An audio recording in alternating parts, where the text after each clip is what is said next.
and welcome to welcome back to Thunder Bay, my attempt at a Florida-style, Tampa-inspired city. As always, I'm your host and creator, Legio, and I'm glad you're here. And if you end up being glad that you're here as well, please do some of that YouTube engagement activity down below. I'd greatly appreciate it if you did. So today is going to be a pretty big episode. We begin work on the downtown area of Thunder Bay. And this episode did end up being a bit longer than I originally wanted it to, but I didn't want to cut out too much of the work I did. So today you're going to get a longer than normal Thunder Bay episode. I usually like to keep Thunder Bay episodes close to 20 or 25 minutes because that's in the ballpark of the average person's attention span, or at least that's what I believe. And that's usually the length of content I enjoy. But today is going to have to be an exception. To make up for it though, I promise there is going to be some good content, at least by my standards in this episode. So yeah, some big towers are going to be coming in, office buildings, and a lot of parking spaces. Yeah, it's unfortunate, but it has to happen. This is, after all, an American-style city, and it's going to need a lot of parking spaces even in our reimagined city. Because, American cities just have a bunch of parking spaces everywhere. And, it's actually pretty accurate for the Tampa downtown area as well. When I was flying around on Google Earth, I saw, to me, an obscene amount of surface parking lots and garages. So, I gotta stay true to the roots somewhat. But I think I can cut down on those a little bit and maybe make our city just a little bit more urbanite friendly. Also, if you're a fan of detail work, I think you're just going to like some of what we do today in general, because I'm going to, try to make some pretty unique things here. So we start off by first placing down this pretty sweet tower. This is the Wells Fargo Tower in Jacksonville, Florida. Found it on the workshop. It'll be in the asset collection down below. So, it is a Florida building at least, and I place it along what I'm dubbing Bay Boulevard. Even though I haven't changed the actual name of that road yet. I should probably get around to doing that. But Bay Boulevard is going to be a road where many of the iconic towers and buildings for the city are going to end up. And I really like the location for it due to its proximity to the water. And I do plan on building a waterside or bayside park in the coming episodes. So a lot of tourist destinations, some museums, and maybe even an aquarium can all go in that area. So it's going to be a hot spot for sure. One of the main problems I run into is there's no aquariums on the workshop that I can find. So I'm going to have to repurpose a building for my aquarium. But it's going to need an aquarium. It's a Florida city. Water's kind of a big deal there. So anyways, what I'm doing right now is I'm just kind of detailing this area out using the block curbs.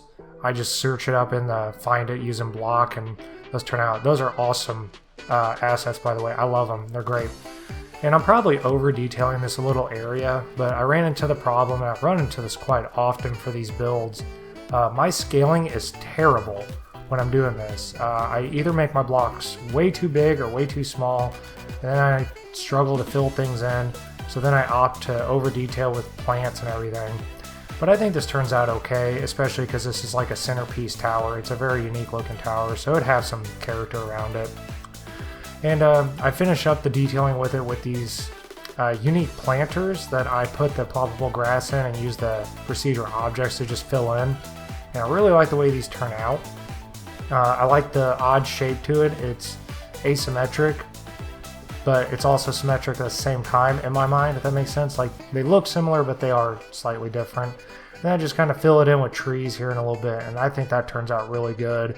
If you're walking by on a sunny day, this probably turns out great. And then I just put some of these really awesome looking palm trees down. I like the way those look. They're very big and large trees, and they look great, especially from a distance. They render well. The only problem is when you're moving them, I have the random tree rotation, and they can do some crazy things when I'm trying to get them to do a particular thing. I'm still struggling with getting those figured out, but I'll get it figured out one day. But they look good there. And then we move on to this building. I forget what this building is called. I just call it the Open Pathway Building, but I'm sure there's an actual name for it that I'm forgetting right now. And I basically just line it with those trees, and I use some decals to really class it up. It looks good. I put an invisible pathway in there so that we'll see people walking in there for later cinematics. I completely forgot to get those cinematics for this episode, but we'll get them at another time. And then here's another building, which the name of it escapes me still. I have a terrible memory. Can't remember half the stuff I put down. And I just wanted to do something unique here on the back. So what I opt to do is I take a brick fence, which is more of a wall, but it's labeled as a fence, I believe. No, it's labeled as a wall. I saw it on Find It there. And then I put some pavement up here. And what I do is I make like a deck, like a really large deck or an overlook that looks over this parking area that's going to end up being back here. And I just put some brick decals up there. And that turns out really good, especially when I start putting in some of the trees and vegetation along with some tables, because I feel like if you live in this building, there'd probably be a restaurant or a bar or something on the other side of those windows and doors. So people could probably go get their beverage of choice or something to eat and just sit out there and overlook a parking lot, because I've seen that. I work in an area where they have a super nice building and they have this awning that looks awesome when you look at it, and then the view of it is literally the parking lot below. It's just so funny, and they pay a lot of money to live there, and then they get a view of just a old decrepit parking lot. Like, it's not even a nice parking lot. It's tore up, like cracks and everything. But enough of the parking lot and the big expensive building. I just use procedural objects again on that grass. You're going to see that's a common theme of what I do. And then I take in a whole bunch of palm tree assets, like the little palm trees that are the small, really bright green ones down there. Those look great. I love those. Those are great for filling stuff in. Then I just put some of what I call the messier palm trees in, and I think it looks really good. And then I go ahead and put in this parking lot.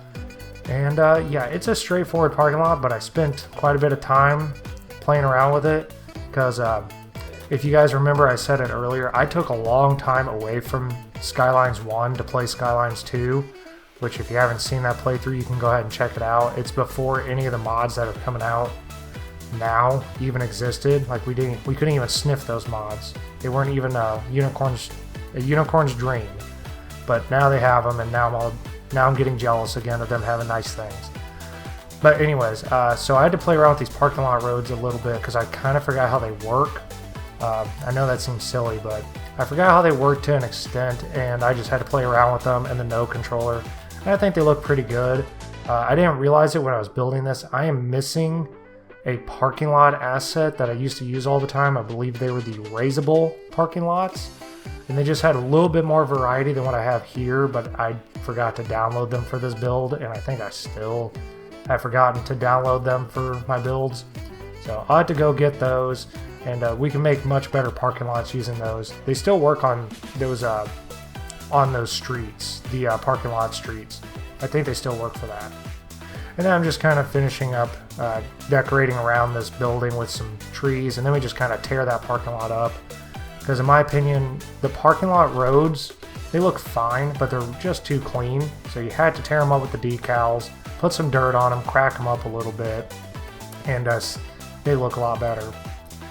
And now here I'm using a trick that I've used for years with procedural object. If I don't want a building to be too tall, what I'll do is I'll just turn it into a procedural object. I'll select a middle section of the building, and I'll merge all those vertices together, and then just kind of shrink it and inch it down until I'm happy with the size it becomes. And now I'm going to start work on what is possibly one of my favorite buildings in this in my set list, and that is the Miami-Dade Courthouse. And we are literally gonna say this is now Thunder Bay's courthouse. So what I do here is I place the building, and if you procedural object this one breaks, so you have to use the building as is, so to speak.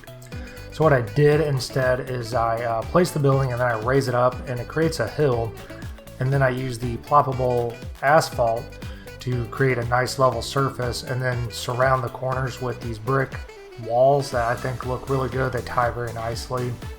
And then I take some stair assets, turn them into procedural objects, and just give people access to actually get up on that platform. And this is actually reminiscent of what the actual courthouse has. It does sit up above ground on a platform. And yeah, they actually decorated pretty well, so I go ahead and spend some time decorating this. I take these hexagonal brick pattern decals, and I just go ahead and top that off on the platform there. I think that turns out really good.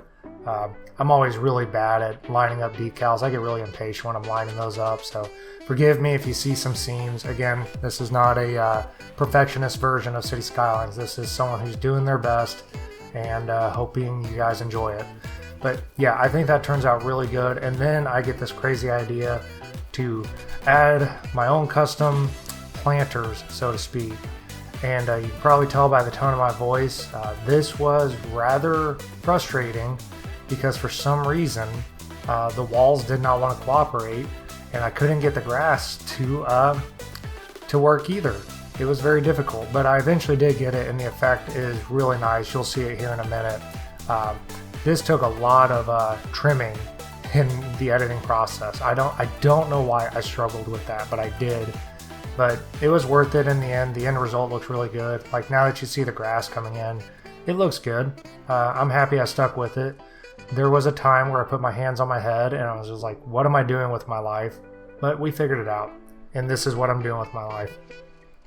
So yeah, and now I spent a good deal of time trying to figure out what trees to put here because, I don't know, I was picky with what went here. I probably had to put down 20 or 30 different trees and demolish them all. What you're seeing is the end result. You didn't see all the headache of trying to figure out what to put there. And then we just kind of touch it up with some benches and some lights and then some trash cans just along the edges. It's a common theme I do as well, is I like to put benches around my planters. I just think it's a nice touch and it just gives the area some life.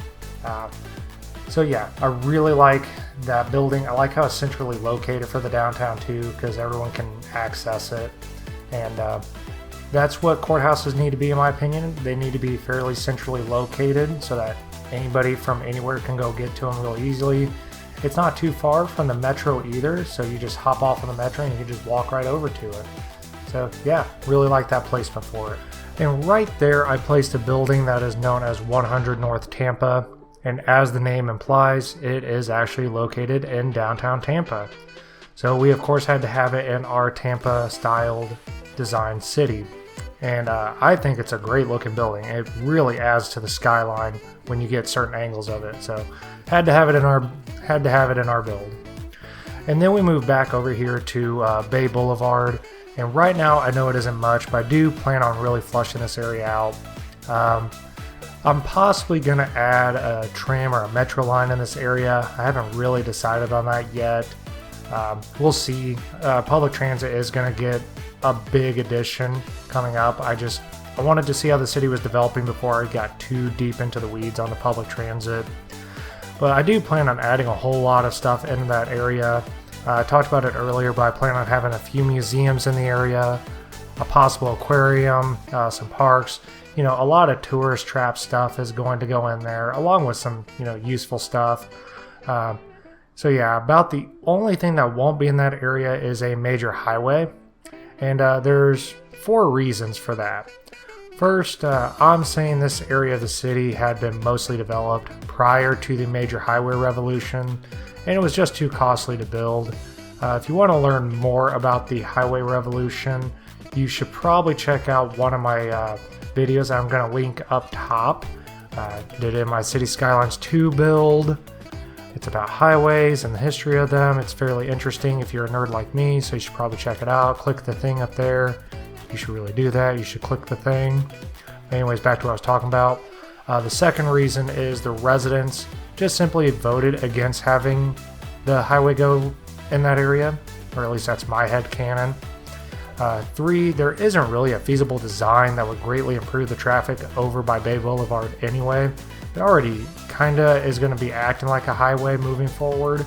And then there's going to be decent enough public transit in this area that the city officials just opted to not build the highway. And then 4th, and this is the most important one, I just didn't want to have a highway there. I like the idea of a big boulevard running along the water's edge that people could actually access instead of a highway that just cut people off from the water. So I opted to do a big boulevard there. I don't really want to have a whole bunch of highways cutting through this downtown. It's also awkward anyways because it's a peninsula, so you kind of get this bottleneck effect, so to speak. So I think the highways that we have in place now are just going to have to suffice. And any major highway addition is going to come out in the suburbs anyways, because that's what suburbs are, is just highway towns. And here I'm just kind of detailing out this back lot that's behind the hospital I just placed. Just a quick plop of a hospital, nothing too crazy going on there. But we use these surface parking lots to great effect. I think they look really good. And then we just kind of surround them with that iron rod fence. And that's a really good asset. That's a great network to have in your builder's tool bag. And then I just take some time detailing this area out. I do put a pedestrian bridge that connects from that parking garage to the hospital. And I just think that's a nice little touch. It gives the workers and the patients somewhere to walk so that they don't have to cross the street. They can just go right over to it. And that just kind of ties into what I was saying earlier with adding some detail. I'm not going to go crazy with the detail on this, but I just want to have enough. I want to have just enough salt on the dish to keep you guys happy with it and eating more. Because, you know, downtowns are interesting. People fall in love with skylines of cities, hence the name of this very game. And, you know, downtowns are just where everything happens and where people go to do something. So in the spirit of that, I am going to spend a good deal of time fleshing this area out. And I spend a good amount of time trying to give some character to the areas around the towers and not just have them sit on surface painted concrete. I don't go overboard with the detailing because that's really tedious and time consuming, but I do my best to give each building a little bit of character and a little bit of flavor to it. And one of the main reasons I don't go crazy with detailing, because I used to when I didn't create content there for a while, like I had a city off screen that you guys will never see because the save is broke, that I detailed the ever-living crap out of that city. But I had time to do it then, and I don't have that time now, because time is a real issue for me, as I'm sure it is for all of us. We never seem to have enough time.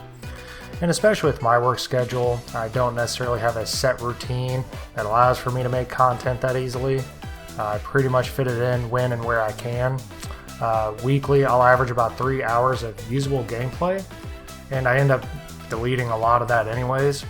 And then I'll spend about an hour or 2 hours just doing a rough edit of the video, cutting out the fluff, the stuff you guys won't like, or stuff that didn't transcribe to quality content. And then I will typically take 3 hours of video and try to turn it into a time length that people would actually watch. Typically it's not approximately 40 minutes, but you know, I did the best I could. And then I do about an hour or so of typing up a very rough script for me to ignore while I talk over the video while it's playing. And then another hour or so for minor touch-up editing. And then about an hour or so of actually talking on it, because I've said it before, if you guys follow my channel, I actually hate the sound of my own voice, as I'm sure most of you do. And I think I sound like a complete tool when I do this. But, you know, no one else is going to voice over my video, so I have to do it. But anyways, the average week, it typically looks like 7 to 8 hours of work to produce a 20 to 40 minute video. So a lot of work to not get paid for, but that's fine because it's a hobby. I don't expect to get paid for it. I just like sharing what I'm doing, and a little bit of interaction with you guys is always fun. It is what it is. It's just a hobby. But hey, you know, engagement matters, and if you guys like what you see, do the typical engagement. But last week my routine was thrown off because me and Mrs. Legio went out of town for my birthday. I'm not going to tell you how old I am because I'm not happy about it. But what she did is she got me the Cincinnati Reds versus a Baltimore Orioles tickets up in Cincinnati, which was a great time, besides a 2-hour rain delay. That kind of sucked. But we still had a good time. It was really cool. I sat behind home plate and I could actually feel the crack of the bat.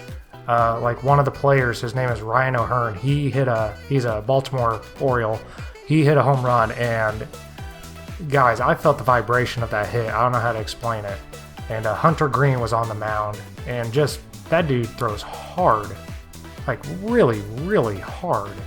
So that was just really cool. I'd never been that close. So I'm still kind of gushing over how awesome an experience that was. And I'm not even a fan of those teams. I'm just a big baseball advocate. I'm a massive baseball junkie. I'm always watching baseball.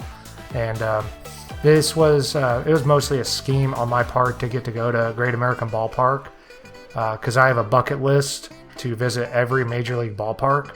So I just kind of notched another one. So, you know, it was well worth the delay and content creation for me to go to that.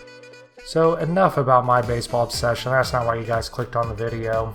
You clicked on this for City Skylines content and or to watch me make a fool of myself. But if you're here for Skylines content, I think you're going to like this next part. We placed down that building, which the name of it escapes me right now, but that's not the important part. The important part is what we're putting out in front of the building. I built a really, really unique water feature. I'm not even sure what you'd end up calling this. But what I do is I take the terraforming network, which is pretty much an essential in this game to get the terrain to do what you want it to do. And I make a big depression in the ground, and then I build a makeshift bridge area over it, kind of wide for a bridge, I guess, but I really like the way this looks. And then we just put these white tiles on it, and they look really good as well. And eventually you're going to see I put a water source underneath it. And that water source was kind of a pain in the butt to deal with because it kept wanting to flood the area, so getting the heights and the volume of it just right, it was a bit of a trick, but you'll see that when we get to it. Right now what I'm doing is just using procedural objects to get the decals to do what I want. And then I put these really good looking stone pillars underneath it that you end up not seeing anyways. After a while you end up just not even seeing them, so these are kind of a waste to put there, but I thought at the time of putting them there they were going to look really cool. So we get everything set up, and then we put our water source in, and I was able to edit a lot of it out, but this thing flooded that road a couple times, so this is one of those parts in the build that just drove me absolutely crazy. And then what I do is I go through this area with a node controller and just widen out the wall, because I think it looks a lot better when it has a little bit more width to it. It's a good looking network on its own, but I think making it just a little wider really helps. And then we just put some basic planters in this area just to add some greenery. Yeah, you know, nothing too crazy. And then we use those big palm trees to, you know, they're overboard a little bit in my opinion, but they're the right kind of overboard, because I feel like this area, whoever owns this building probably told the architect, I want a crazy water feature with palm trees. Just go overboard. So that's what we did. You know, there might be a crocodile or something that's living in that water too. Who knows? But I really like the way it turned out. I hope you guys did too. I think it's a really unique asset. It also really filled in an awkward spot in the grid, because that's an awkward, elongated triangle thing. I don't even know what you'd call that shape. It's an awkward space to fill, but I think we filled it pretty well. Really like the way that turned out there. So we're a little over halfway in this episode now, and I just want to take some time to thank you guys for the recent bump in my YouTube algorithm. Seems at least by my standards, I had a pretty good showing the last couple of episodes with the amount of views, likes, and comments, and especially subscriptions. Had a pretty good bump there. So thank you for that. And to show my thanks, I want to go ahead and do some of the YouTube comments I've received, just highlight those real quick. And the first one we have here, I hope I pronounced this correctly, I believe that's Geist. Yeah, I'm going to go with Geist.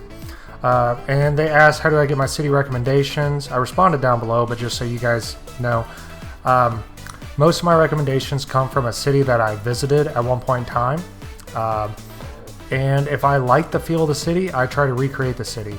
So the cities I've created on or off screen, Chicago, now Tampa. I recreated St. Louis at one point because I live here. The only recreated city I haven't been to that I built was San Francisco. I still haven't made my way out there yet. And they say that they love that I'm doing a big city on the northern shore of Lake Superior. We had a conversation. They were mistaken, but they're from there. So actually, they gave me a good idea for another series. I'm kind of kicking that around in my head now. I'm going to finish up Thunder Bay, but you may actually get your wish on that one. And then they said they subscribed to the channel. So thank you for that, and I appreciate that. To the next one, we got Coldio. I believe that's how it's pronounced. They say they are from Spain and they love the video, which is awesome. Thank you for that. And they love to see new faces playing CS1. I don't know how new my face is. If you knew how old I was, you wouldn't say I have a new face. And I did put out some CS1 content a long time ago, but it was really bad. It's still in my playlist down below. It's my Mohegan series. Stopped doing that because the save broke and I was just frustrated by the whole YouTube process. I got really stuck up on that. I don't have a lot of views, and now I just don't care. I'm just posting this for my own will and fancy. Anyways, they continue by saying they look forward to seeing more from me. And P.S. from the last episode, it's pronounced Acronia. I almost got it though.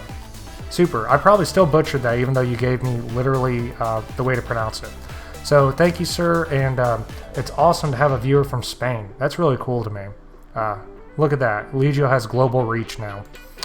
And then next we have hearing back from Rob V 5299 says hi again. And yeah, they were talking about Overcharged Egg and City Planner Plays. So just pause right there. It's really cool I get mentioned in the same breath as those two, because I love Overcharged Egg. I like City Planner Plays, but I really like Overcharged Egg. The way he talks is just hypnotic to me. And anyways, they say they are looking forward to seeing what this series brings.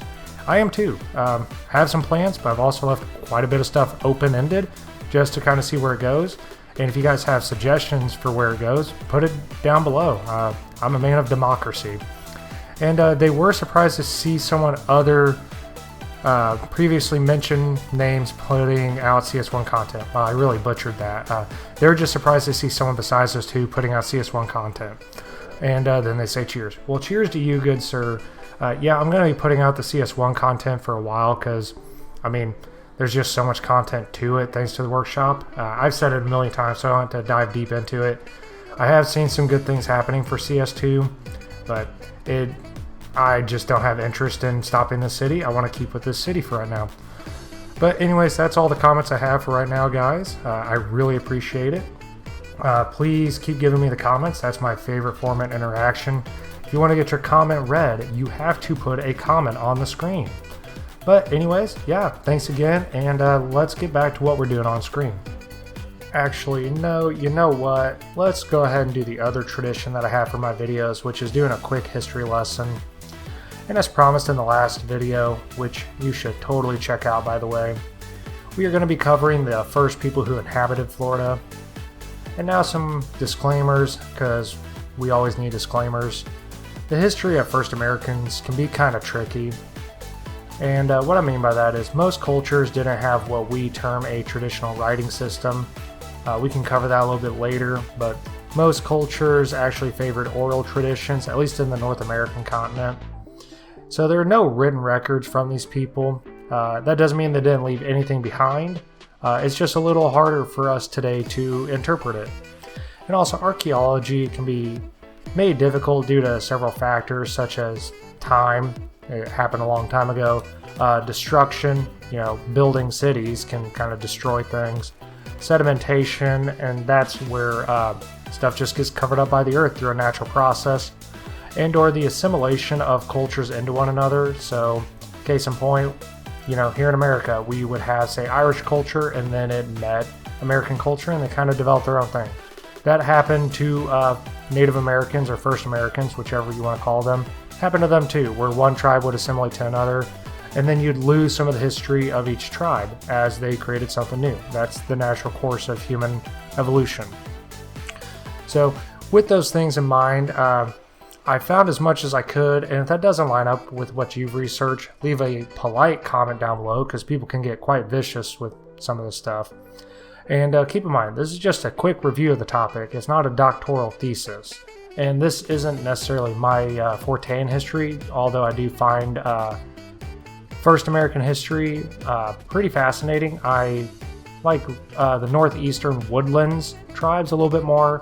Tribes like the Haudenosaunee, more commonly known as the Iroquois, and just all Algonquin-speaking peoples. Those are the ones that I typically like. I wouldn't say like is the right word, but those are the ones that I found the most interesting. But anyways, let's go ahead and get into this. But before we dive into Florida's first peoples, we should get a clear image of where they would have originated from. And the first humans that are believed to have crossed over into America came from Asia via the land bridge in Beringia, known as the Beringian landmass. Now, this claim has been disputed several times, and there are other theories, such as boat travel, where they kind of hop, skipped, and jumped down the Pacific coast, and or sea migration from the Polynesian islands. But from the research I've seen, the land bridge theory seems most plausible to me. I actually think it could have been a combination of people walking and sailing, but what do I know? The evidence does suggest, however, that once the people reached the Americas, they were very prosperous and they proliferated all over North and South America. And it really didn't take long for people to travel from what is essentially Alaska down to present-day Florida. And the story of Florida's first inhabitants began thousands of years ago. Archaeological evidence suggests that the earliest people to arrive in Florida was approximately 12,000 years ago. This was during the late Pleistocene epoch. And these paleo natives were nomadic hunters and gatherers who adapted to a rapidly changing environment as the Ice Age ended. There's a lot of evidence of them hunting megafauna such as mammoths and mastodons, and they did so by utilizing a very wide variety of tools that they crafted from stone. And then around 9,000 years ago, during the Archaic period, there was significant climate change and a drop in sea level. So Florida became much wetter and vegetation started to boom. And this created the Florida that we are much more familiar with today. And then as the environment stabilized, these early Floridians developed a more complex society. They started creating permanent settlements, they began to practice fishing and gathering, and they made advancements in tool making. There's evidence of shell mounds, such as the one found at Horrors Island, that's Horr, and this provides evidence that they were just very sophisticated with their shell tool and ornament production. And then between 3,000 and 500 years ago, we had several distinct cultures emerge, each contributing uniquely to Florida's rich tapestry of indigenous culture. Just to mention a few, we have the Calusa, which occupied the southwest coast of Florida, and they were formidable fisher-gatherers known for their impressive political and social organization. They built complex canal systems and even constructed large shell mounds, which we talked about earlier, and these mounds served as platforms for their impressive wooden structures. The Calusa were also skilled at maritime navigation, trading extensively with neighboring tribes and even the Caribbean islands. So that's pretty impressive. Then we have the Timucua, and they lived in the northeastern and central parts of Florida, and they were primarily farmers, and they grew crops such as maize, beans, and squash. So if you're familiar with the concept of the Three Sisters, which is pretty prevalent in indigenous culture, that's what they primarily focused on. They also constructed large fortified villages with a good hierarchical social structure, and they had a very distinctive language and culture which was very well documented by European explorers, so we actually have a little bit of their history that we may cover later on. And then we have the Appalachi, who resided in the Florida Panhandle, so this is in the Destin, Pensacola area. And they were also known for sophisticated agriculture, for, basically the same crops as before. And they were also excellent craftsmen. They produced intricate pottery and tools, and they maintained a very extensive trade network and played a crucial role in the regional politics of the Southeast. So I know I missed a lot, and there's a massive amount of information about these people. But again, this is a City Skylines channel with a history twist to it. And universities dedicate entire semesters to these topics, so you have to forgive me if I can't cover it all in a 30-minute video about building a fictional city. But, this more or less takes us to the early days of European contact. I'm going to pause here with the history because that's a massive topic, and I want to take my time and do that subject right because it deserves quite a bit of attention. So we'll save that for another time. And I think that pretty much covers everything on my notepad for me to talk about today. Again, it was a rather beefy episode for Thunder Bay, 37 minutes and some change. But I think it was a pretty good episode. Pretty happy with the way things are turning out.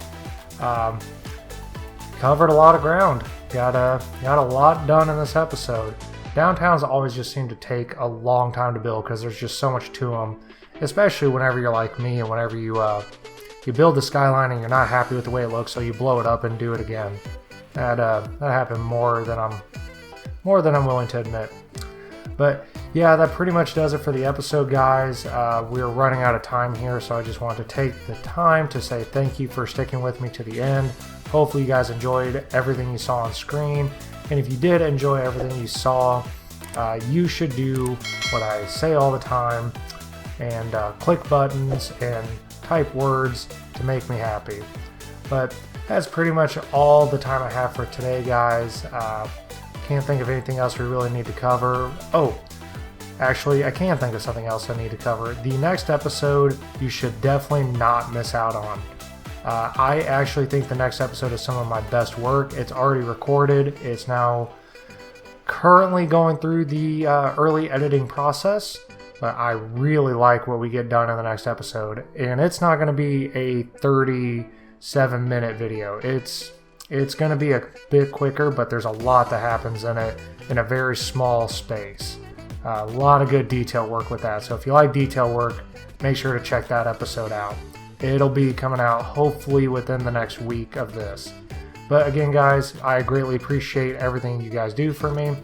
And I'm just going to kind of let the music play us out, and I will see you in the next episode.